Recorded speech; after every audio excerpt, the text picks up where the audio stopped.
થઈ ગયું. એમાં નાખીશું આપણે રાઈ. અડધી ચમચી રાઈ ઉમેરીશું. અડધી ચમચી જીરું ઉમેરીશું.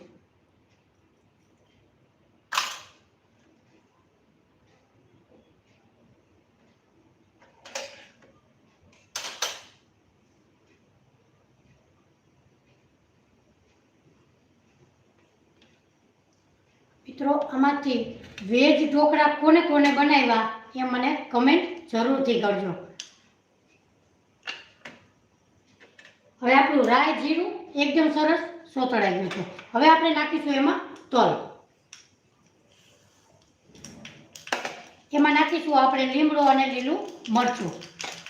એના આપણે કટકા કરેલા છે.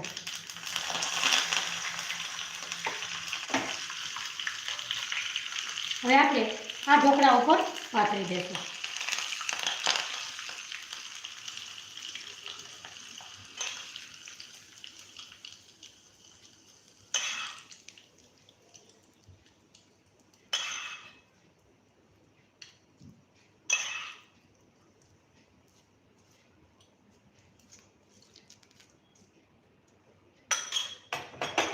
હવે આપણે કટ લગાવીશું.